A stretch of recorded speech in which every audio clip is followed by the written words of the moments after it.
Hello everyone, this is Mohammad Ayub और आज मैं डिस्कस करने जा रहा हूँ नाइन्थ क्लास फिजिक्स का चैप्टर नंबर थर्ड जो है डायनामिक्स। इससे प्रीवियस हमने कंप्लीट चैप्टर को डिस्कस किया, वो है काइनामेटिक्स। अब काइनामेटिक्स और डायनामिक्स में फ़र्क क्या है कि काइनामेटिक्स में हमने ऑब्जेक्ट्स की मोशन को पढ़ा, मोशन।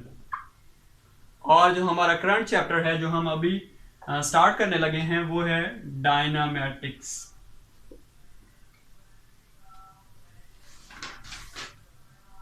डायनामिक्स डायनामिक्स इसमें हम मोशन प्लस काजेस को डिस्कस करेंगे। मोशन और मोशन की क्या वजह बनी या क्या काजेस हैं उसके मोशन के। तो ये है बेसिक डिफरेंस काइनामेटिक्स और डायनामिक्स का।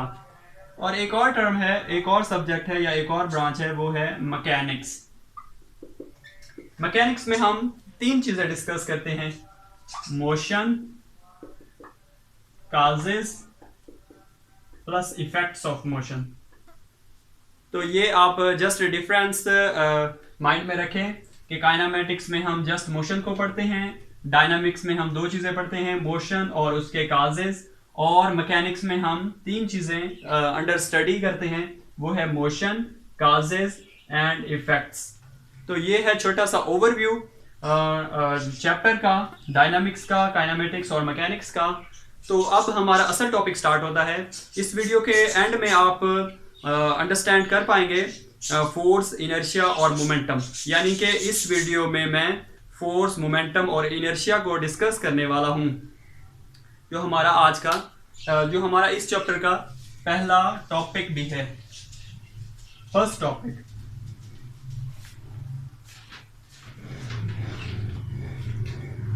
Force 2.1, inertia and momentum. Start करते हैं फोर्स से कि अगर हम जनरल देखें तो फोर्स क्या है। फोर्स एक कुव्वत है कि अभी अगर मैं इधर खड़ा हूं आपके सामने तो ये भी फोर्स है जिसकी बिना पर मैं इधर खड़ा हूं। यानी कि एक ग्रेविटेशनल फोर्स जो डाउनवर्ड एक्ट कर रही है, मुझे अपनी तरफ खींच रही है, अट्रैक्ट कर रही है, और एक उसके ऑपोजिट फोर्स यानी कि नॉर्मल फोर्स जो इक्विलिब्रियम में मुझे लाने के लिए ज़रूरी है। किसी भी ऑब्जेक्ट के लिए, आपके लिए, सबके लिए, जितनी भी चीज़ें हैं उनके लिए ये दोनों चीज़ें, ये दोनों फोर्सेस लाजमी हैं। यानी कि ग्रेविटेशनल फोर्स और नॉर्मल फोर्स। ये तो एक जनरल सी बात हो गई। अभी एक और एग्जांपल देखते हैं कि किसी भी ऑब्जेक्ट को रोकने के लिए या उसे मोशन में लाने के लिए जो कुव्वत दरकार होती है, जो पावर रिक्वायर्ड होती है, उसे हम फोर्स का नाम देते हैं।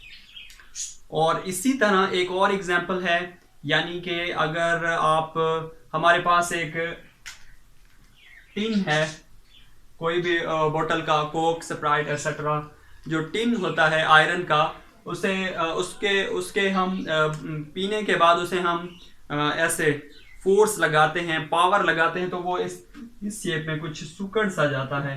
तो ये भी जो हमने इस टिन में डिस्टॉर्शन क्रिएट की, डिस्टॉर्शन, ये भी एक फोर्स है।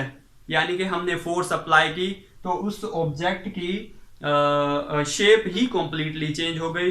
तो शेप क्यों चेंज हो गई? क्योंकि हमने फोर्स लगाई, हमने पावर लगाई, तो उसे फोर्स कहते हैं। सिमिलरली अगर हम एक और एग्जांपल देखें कि एक बॉल आई तो बैट्समैन ने उसे फोर्स लगाई बैट के साथ, मतलब कि फोर्स लगाई और वो दूर जा गिरी। तो क्या बैट्समैन का जो रिएक्शन है बैट के साथ, उस बॉल को जो फोर्स लगाई, पावर लगाई, उसे हम फोर्स कहेंगे। यानी कि उसकी डायरेक्शन ही कॉम्प्लीटली चेंज कर दी। बिल्कुल इसी तरह एक फुटबॉल का जो गोलकीपर होता है, वो भी अगर फुटबॉल आ रही है तो वो भी आगे से अपने हैंड्स से बॉल को पुश करेगा और उसकी जो मोशन है उसको डिक्रीज डाउन करेगा या उसकी मोशन को रोक देगा, उसे रेस्ट की हालत में लाएगा, और जो पावर वो अप्लाई करेगा उसे हम फोर्स कहेंगे। तो ये हैं चंद जनरल सी एग्जांपल्स, हमारी डेली लाइफ की एग्जांपल जो फोर्स को अंडरस्टैंड करने में हेल्प आउट की हमें।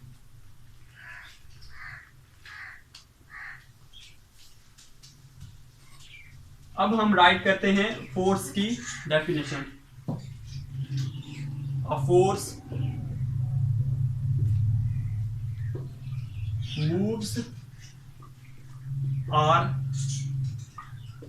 tends to move, stop, or tends to stop the motion of a body, the motion of a body.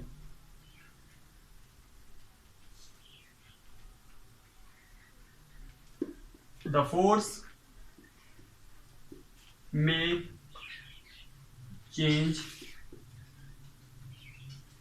the direction of the body, the direction of the body, यानी कि a force moves or tends to move, stop or tend to stop the motion of a body, the force may change the direction of the body. मतलब कि force क्या है कि force किसी भी object अगर मोशन में है तो उसे रेस्ट में ला सकती है, और अगर रेस्ट में है तो उसे मोशन में ला सकती है। और फोर्स जो है किसी भी ऑब्जेक्ट की, किसी भी चीज़ की डायरेक्शन को भी चेंज कर सकती है। यहाँ पे हमने कहा कि द फोर्स मूव और टेंड्स टू मूव, स्टॉप और tends to stop the motion of a body, the force may change the direction of body. ये जो लास्ट सेंटेंस है, the force may change the direction of the body, तो बिल्कुल यही है कि अगर बॉल आ रही है तो बैट्समैन अगर उसे हिट करता है बैट के साथ तो उसकी डायरेक्शन चेंज हो रही है। तो इसका मतलब ये है। अगर एक और वे से देखें कि अगर कोई फुटबॉल पड़ी है तो वो कई दिनों तक पड़ी रहेगी अनटिल और अनलेस हम बाहर से कोई फोर्स अप्लाई नहीं करते। तो ये था थोड़ा सा ओवरव्यू फोर्स के लिए। अब हम मूव करते हैं हमारे सेकंड पॉइंट की तरफ, वो है inertia.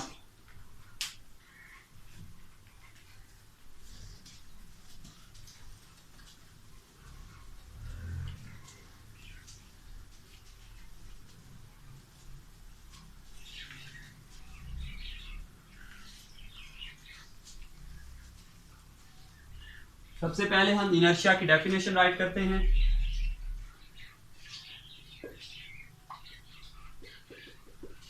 Inertia of a body is its property to resist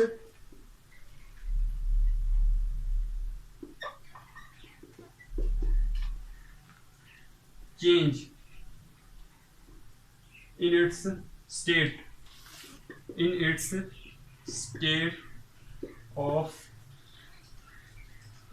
of rest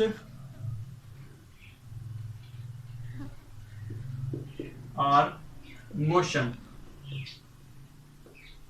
ये है हमारी इनर्शिया की definition. Inertia of a body is its property to resist change in its state of rest or motion। अगर कोई भी object rest में है या मोशन में है तो इनर्शिया क्या है, उस ऑब्जेक्ट की प्रॉपर्टी है कि अगर हम उसकी ये जो कंडीशन है उसको चेंज करेंगे, चेंज करने की कोशिश करेंगे फोर्स अप्लाई करने से, तो वो उसको रेजिस्ट करेगी। तो इसका क्या मतलब हुआ, इस प्रॉपर्टी का क्या नाम हुआ? इस प्रॉपर्टी का नाम हुआ इनर्शिया। यानी कि अगर कोई एक्सटर्नल फोर्स किसी भी ऑब्जेक्ट पे हम अप्लाई करें तो वो भी फोर्स अपने आप को स्टेबल करने के लिए या अपनी पोजीशन को ना छोड़ने के लिए जो रेजिस्ट करेगी उसे हम इनर्शिया कहेंगे। वो ऑब्जेक्ट हो सकता है मोशन में हो सकता है वो ऑब्जेक्ट रेस्ट में हो। तो फॉर एग्जांपल एक ऑब्जेक्ट मूव कर रही है तो अगर हम एक्सटर्नल फोर्स लगाते हैं उसे रोकने के लिए तो ऑब्जेक्ट जो रिस्पांस देगी उसे हम इनर्शिया कहेंगे। जो हमारे साइंटिस्ट थे गैलीलियो, उन्होंने ये बात कही कि अगर ऑब्जेक्ट पे हम फोर्स लगाते जाएं तो वो मूव करती रहेगी, और अगर हम फोर्स लगाना छोड़ दें तो वो उसकी मोशन बंद हो जाएगी, यानी कि वो स्टॉप हो जाएगी, रुक जाएगी। तो हमारे जो साइंटिस्ट हैं न्यूटन, उन्होंने ये बात कंट्राडिक्शन से कही कि कोई भी ऑब्जेक्ट उस वक्त तक अपनी कंडीशन चेंज नहीं कर सकती, अपनी स्टेट चेंज नहीं कर सकती जब तक कि हम उस पर कोई एक्सटर्नल फोर्स ना लगाएं। यानी कि अगर कोई ऑब्जेक्ट मोशन में है तो वो मोशन में रहेगी, अगर कोई ऑब्जेक्ट रेस्ट में है तो वो रेस्ट में रहेगी, अनटिल और unless we apply the external force on the object. तो ये न्यूटन और गैलीलियो का कंट्राडिक्शन था। हम इनर्शिया को इस वे में भी देख सकते हैं कि गैलीलियो ने कहा था कि गैलीलियो ने कहा था कि जो हमारे लाइट ऑब्जेक्ट्स हैं उसे हम इजीली मूव करवा सकते हैं, जबकि जो हमारी हेवियर ऑब्जेक्ट्स हैं, हैवी ऑब्जेक्ट्स हैं जिनका मैस ज़्यादा है, उन्हें हमें मूव कराने के लिए ज़्यादा फोर्स रिक्वायर होगी। तो न्यूटन ने ये कंक्लूड निकाला कि एवरीथिंग और every object resist a property in the state of rest और motion when we apply force. जब किसी भी ऑब्जेक्ट पे हम फोर्स लगाएं तो वो रेजिस्ट रखती है, मुज़ाहमत रखती है, यानी कि वो अपनी स्टेट या कंडीशन नहीं छोड़ना चाहती। तो उस प्रॉपर्टी को न्यूटन ने नेम दिया इनर्शिया का।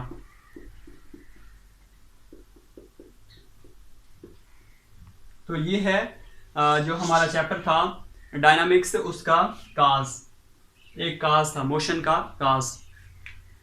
नेक्स्ट हम मूव करते हैं हमारे अगले टॉपिक की तरफ, जो है मोमेंटम।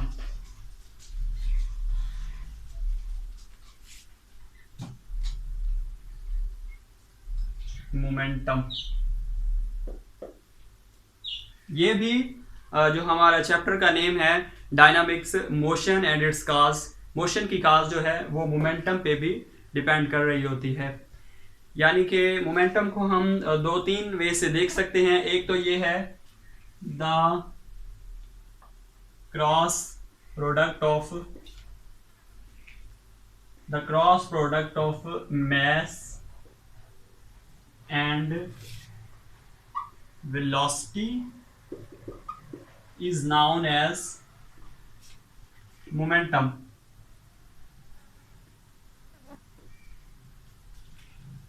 तो मोमेंटम को हम P से डिनोट करते हैं। P is equal to M cross V,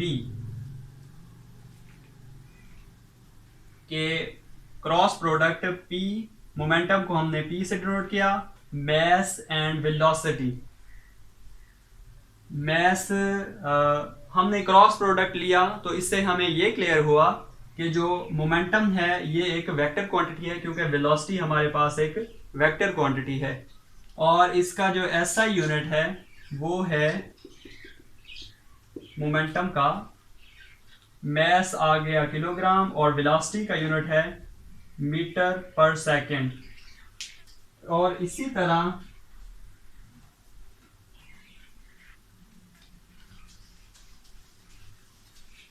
एक और वे से भी हम मोमेंटम को लिख सकते हैं।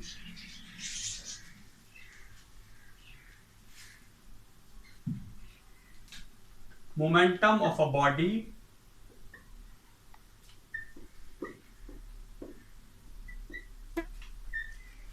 is its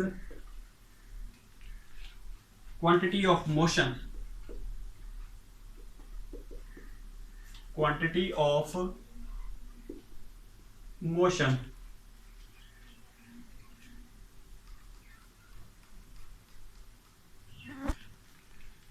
it possess, it POSSE, momentum of a body, it's this quantity of motion it possesses due to its mass and velocity। यानी कि मास और वेलोसिटी की वजह से जो मोशन आएगा उसको हम, उस प्रॉपर्टी को हम मोमेंटम कहेंगे। तो हम इस डेफिनेशन से ये कह सकते हैं क्लियरली कि जो मोमेंटम है वो डिपेंड कर रहा होता है मास पर भी और वेलोसिटी पर भी। मतलब कि जो मोशन हुई, मोशन की वजह से जो मोमेंटम हुआ वो डिपेंड कर रहा है दो चीज़ों पर, मास पर और वेलोसिटी पर। ज़्यादातर मास पर, ऑब्जेक्ट के मास पर भी डिपेंड कर रहा होता है। ये मोशन की एक काज है मोमेंटम। मोमेंटम जो है वो काज है मोशन की। और मोमेंटम को हम किस तरह कह सकते हैं कि वो मास डिपेंडेंट है, इसको हम लर्न करेंगे एक एग्जांपल के साथ। कि एक ऑब्जेक्ट है, उसका मास है 50 kg, और एक सेकेंड ऑब्जेक्ट है, उसका मास है 100 kg। और जो फर्स्ट ऑब्जेक्ट है उसकी वेलोसिटी है 20 मीटर पर सेकेंड, और सेकेंड ऑब्जेक्ट की वेलोसिटी भी 20 मीटर पर सेकेंड है। तो अगर हम मोमेंटम कैलकुलेट करें तो वो हमारे पास होगा 50 इंटू 20 100। और अगर हम सेकेंड केस में देखें तो यहां पे हमारे पास मोमेंटम की वैल्यू 2000 आएगी। तो ये इस एग्जाम्पल से क्लियर हुआ कि जो मोमेंटम है वो मास डिपेंडेंट है और वेलोसिटी भी। यानी कि यहाँ पे मास कम था तो मोमेंटम कम आया, और अगर इधर मास को हमने इंक्रीज किया तो मोमेंटम भी इंक्रीज हो गया। तो इस एग्जाम्पल से ये बात क्लियर हुई कि जो मोमेंटम है वो डिपेंड कर रहा होता है ऑब्जेक्ट के मास पर। तो क्या हम कह सकते हैं कि जो ऑब्जेक्ट्स रेस्ट में हैं या जिनकी वेलोसिटी 0 है, तो क्या उनका भी मोमेंटम होता है? क्या वो भी पोजेस करती हैं मोमेंटम को? तो ये आप सोचें। तो मैं इसका आंसर दे देता हूं कि जो ऑब्जेक्ट्स जिनकी वेलोसिटी 0 होती है उनका मोमेंटम क्या होगा। सपोज के वेलोसिटी 0 है और मास 5 किलोग्राम है, तो मोमेंटम क्या होगा? मोमेंटम ऑफ कोर्स 0 होगा क्योंकि हमारे पास वेलोसिटी 0 है। तो ये था हमारा आज का लेक्चर जिसमें हमने फोर्स यानी कि किसी भी ऑब्जेक्ट की मोशन या रेस्ट की हालत को हम चेंज कर सकते हैं। उसके बाद है इनर्शिया।